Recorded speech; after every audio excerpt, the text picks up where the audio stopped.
benefits. You see, getting rid of the problem that, in fact, this isn't a quotation from Isaiah. Right? See, so I mean, maybe that's a slip of the pen, but it looks to me like somebody saw that this could be taken as a mistake, and they changed it as a result. Or give you a second example. In Luke's Gospel, chapter 2, we have the only story of Jesus as a boy in the New Testament. Jesus is a 12-year-old, and we're told that he and his family have taken a trip to Jerusalem to celebrate a festival, probably the Passover festival. It is a peculiar story because they celebrate this festival, and then the family goes back in the caravan back home, and 3 days later they realize Jesus isn't with them. I mean, you might think they would have checked ahead of time, but he's not there, and so they go back to Jerusalem to try and find him, and on the third day, his mother finds him in the temple. And this isn't an accident, by the way, that it's on the third day, right? This is a foreshadowing for Luke of what's going to happen at the resurrection narrative, where on the third day, Jesus will rise from the dead. Well, so on the third day, his mother finds him in the temple, and there's 12-year-old Jesus talking to the leaders of the Jews and discussing with them matters of the law. And Mary is not pleased, and she sees Jesus finally after tracking him down for 3 days, and she says, "Son, why have you done this? Your father and I have been looking all over for you." Now, when scribes copied this, they were taken aback. Your father and I? But Joseph wasn't his father, right? Jesus was born of a virgin. So it doesn't make sense for Mary to say, your father and I have been looking all over for you. And so there are changes in the manuscripts. Some manuscripts simply say, Joseph and I have been looking all over for you. Some manuscripts say, we have been looking all over for you. But somebody's changing the text because it could be read as a problem. And so they got rid of the problem. I'll give you a third example. This example is in one of Jesus' discourses in the New Testament, in Matthew chapter 24, in which Jesus is talking about what's going to happen at the end of time. This passage actually was very important. I feel a tangent coming on here, by the way. This passage was very important when I moved to Chapel Hill in 1988.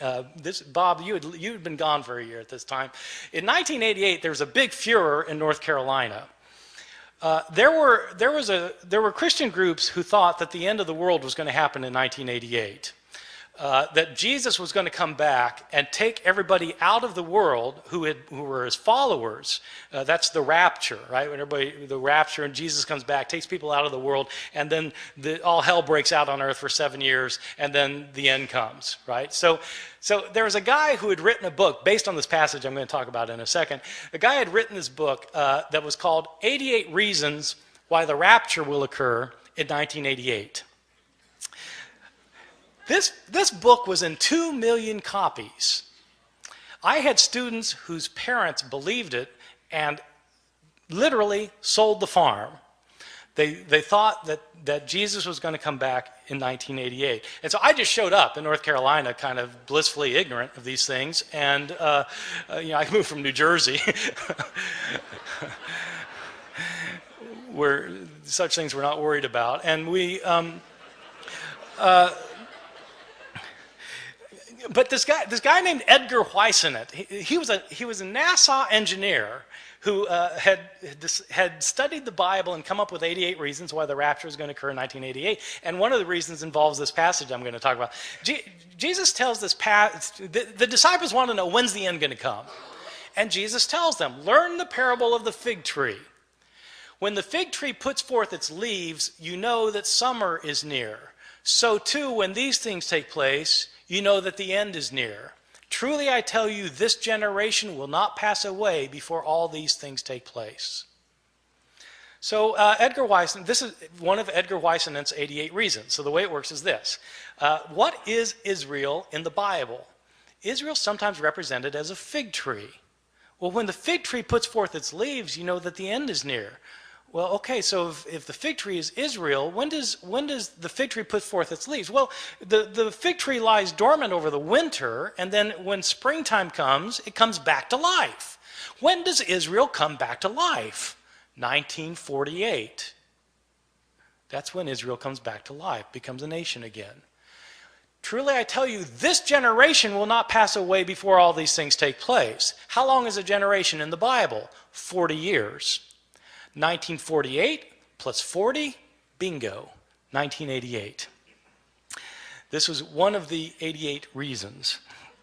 Now, somebody pointed out to Edgar Whisen that Jesus in the same passage points out that no one knows the day or the hour when the end will come. When Whisen had said that it was going to come during the week of Rosh Hashanah in September. And so they said, but Jesus says no one knows the day or the hour. And Whisen was completely unfazed. He said, I don't know the day or the hour. I just know the week.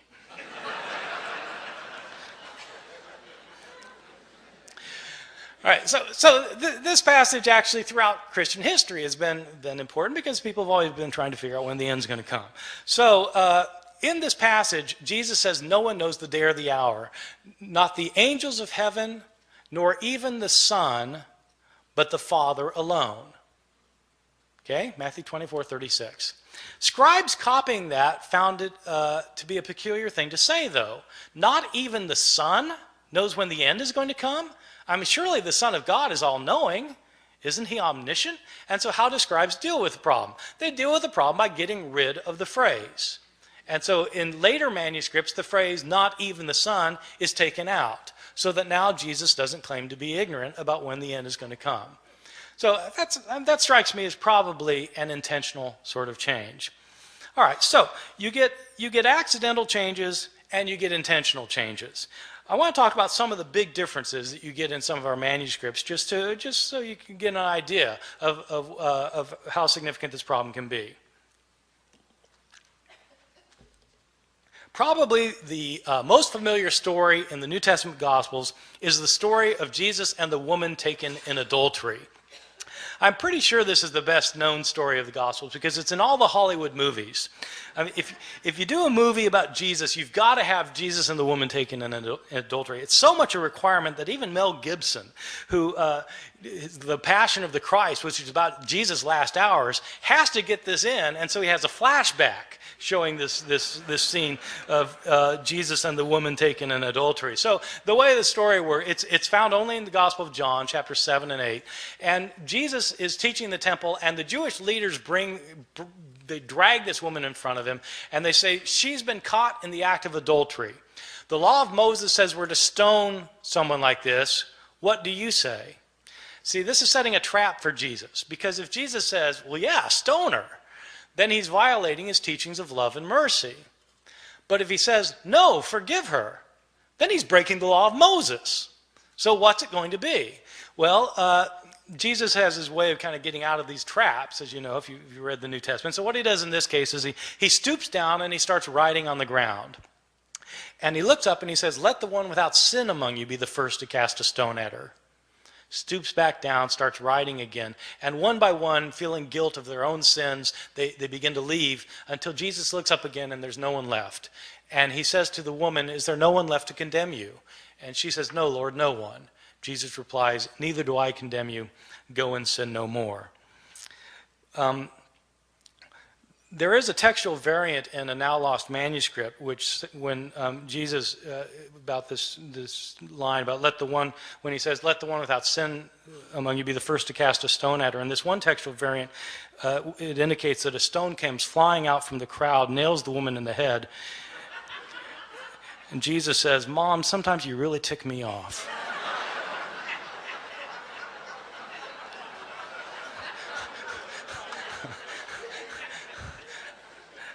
I made that up. This story, this beautiful story, this powerful story, which has two terrific lines from Jesus in it, this story was not originally in the Gospel of John. This is a story that was added to the Gospel of John by later scribes. How do I know that? We have a number of early manuscripts of the Gospel of John. This story is not found in any of our early or best manuscripts of the Gospel of John. The Greek authors who wrote commentaries on the Gospel of John over the centuries don't mention this story until the 10th century, 1,000 years after the days of Jesus. The writing style of this story, if you read it in Greek, the writing style is a completely different writing style from the writing style of the rest of the Gospel of John. As a result, scholars have known